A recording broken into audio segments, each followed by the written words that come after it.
What's going on, YouTube? This is SG1 Sports. You're watching our college football channel. I'm going to give you my tier rankings for all the teams in the Power 5 here in this video. I ranked them all. So we ranked all the teams in the Power 5, did a video on that. But I wanted to kind of do this in tiers so that you could kind of see what I'm thinking as far as grouping these teams together and how close a lot of them are. So there are 5 tiers.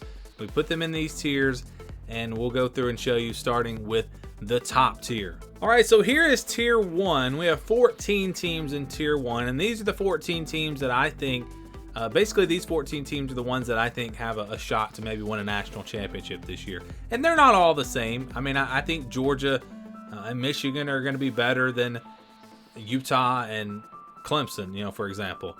But I just, again, kind of wanted to group all these teams together. And there is more parity, I think, in college football now than there has been in years past, where you had maybe 3 or 4 teams that were in that top tier and you knew that these teams were going to be better than everyone else. Maybe Georgia, maybe Michigan are there, but is there really a lot of separation between Georgia and Michigan and LSU and Ohio State, Florida State and Alabama? You know, I feel like it's close enough that we can kind of put all these teams into that top tier. So the SEC, we're talking about Georgia, LSU, Alabama, Tennessee. And again, I think Georgia and LSU are a little bit above Alabama and Tennessee, and you can see that in my rankings. But I think there's potential with all 4 of those teams. And one independent would be Notre Dame here as well. So I said Power 5. I did include Notre Dame in this video. I think Notre Dame's probably a top tier team. And then you've got Michigan, Ohio State, Penn State in the Big Ten. That one's pretty easy. The Pac-12 is pretty easy as well. USC, Washington, Oregon, and Utah. Some people want to put Oregon State into that top tier. I disagree. I just don't think they're there. Florida State and Clemson are the 2 teams out of the ACC. Those are your top tier teams. Those are the teams that I think are potential playoff contenders or maybe even national championship contenders. And then no teams out of the Big 12. So no teams in the Big 12, in my opinion, are in that top tier of college football this year. But they've got the most teams in tier number 2. So let's go to tier number 2 now. And I'll just start with the Big 12. Texas, Oklahoma, Kansas State, TCU, Texas Tech, UCF, and Kansas. All of those teams, in my opinion, are in tier number 2. Tier number 2, these are your dark horse playoff contenders. These are really all the teams that I very strongly considered for my top 25. Some of them made it in, some of them didn't. But again, I think that these teams are pretty even. I don't think there's a lot of separation between these teams. I think they're all in this tier together. But Texas is the one team that I think has potential to be a top tier, to be a tier number 1 team. But they just continue to lose games that they should win. And Steve Sarkisian really hasn't proven a whole lot as a head coach. So that's why I've got them in tier number 2. But if there was a team that could get into that top tier, I think it would be Texas, just because of their roster and their talent. I think they have the roster to be a tier 1 team, but I need to see it on the field before I'm ready to put them in there. And that's why if you looked at my top 25, I had Texas as the top tier number 2 team, because I think they're very close to being a tier 1 team. Back to the SEC, Ole Miss, Texas A&M, Mississippi State, Kentucky, and South Carolina. All of these teams have potential, could be top 25 teams this year. Texas A&M is kind of similar to Texas. Maybe they have the talent to be a tier 1 team. Do they have the quarterback to be a tier 1 team? That'll be the question with them. Wisconsin, the only tier 2 team out of the Big Ten. Just because I think they have the potential to, again, be a dark horse playoff team. I don't really see that out of anyone else in the Big Ten Conference. Oregon State and UCLA, those are your teams out of the Pac-12 that I think have a chance to really be good this year, be top 25 teams potentially. And then North Carolina and Duke out of the ACC. Very close. I'm very close to putting Miami and Louisville into this tier number 2. They are like right on the line.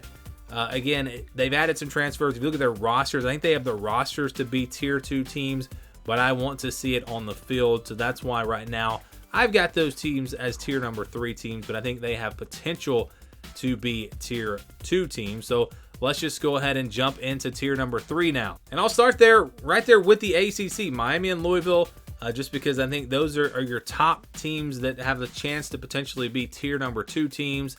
Also in the ACC, Pittsburgh, NC State, Georgia Tech, Wake Forest, Syracuse.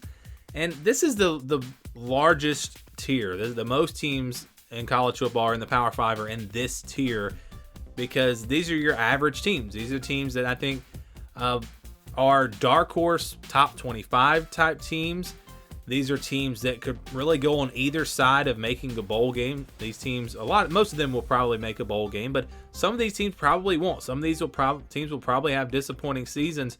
You go back to the SEC, Missouri, Arkansas, Florida, Auburn. All four of those teams are right there, kind of on the border. 5-7, 6-6, 7-5, more than likely. The Big Ten has a ton of teams in this tier as well. Iowa, Maryland, Illinois, Minnesota, Michigan State, Nebraska, and Purdue. Iowa's kind of like Miami and Louisville. They're a team, and Maryland maybe as well. Those are teams that could possibly be tier 2 teams. I just don't quite see it yet with the roster. Maybe just a couple of transfer portal additions away. And then in the Pac-12, Washington State, Arizona, and Colorado. Colorado could be tier 2. They could be tier 3. They could be tier 4. I mean, it could go any way, really, with them. And I think I said earlier 5 tiers. I actually have this in 4 tiers. Only 4 tiers this year. But Washington State, Arizona, and Colorado all in tier number 3. And then the rest of the Big 12. So all of the Big 12 is either in tier number 2 or tier number 3. They don't have any tier 1 teams. They don't have any tier 4 teams. It just shows you how competitive that conference is going to be. I've got Baylor, Oklahoma State, West Virginia, Houston, Iowa State, BYU, and Cincinnati. All of these teams, again, in my opinion, are tier number 3 teams. Teams that are going to be right there on the border of potentially making it to a bowl game or maybe not. But again, I don't think any of those teams are going to be really bad. But I don't really see any of those teams being top 25 teams. Maybe there's a dark horse team in there that could surprise this year. But again, this is the biggest tier. Tier number 3. This is going to be the most teams in the Power 5. And then we go to tier number 4. So only 10 teams in this bottom tier, in tier number 4. It's actually the smallest tier. And I think that tells you that there really won't be a ton of bad teams in the Power 5 this year. The SEC's got Vanderbilt, but again, Vanderbilt's not horrible. They proved that last year, so they're not terrible. Indiana, Northwestern, and Rutgers out of the Big Ten. Then you've got Cal, Arizona State, and Stanford out of the Pac-12. And then Boston College, Virginia Tech, and Virginia out of the ACC. So no conference has more than 3 teams in this bottom tier. The Big Ten, Pac-12, and ACC all have 3. The SEC only has 1. And again, the Big 12 has none. The Big 12 has, in my opinion, no teams that are going to be at the bottom of the Power 5 this year. It used to always be Kansas, but Kansas has really turned things around. But again, these are the 10 teams that I think, if you're in tier number 1 or in tier number 2, you can pretty much count a win against these 10 teams. Now, if you're in tier 3, we could see some upsets where a tier 4 team beats a tier 3 team. And I did use a tier system here when I did my projected records. If you remember those, there was a tier system in place, and that's how I got the projected records. Although the tiers have changed for me since I did that, starting back in January, because we've done a lot more research, a lot more evaluation of all these teams. But that's how I see it. I see those being the 4 tiers in college football this year in the Power 5. You've got your top contenders, your dark horse contenders, your teams that can maybe go either way, and then teams that I think will struggle and probably won't make a bowl game here in tier number 4.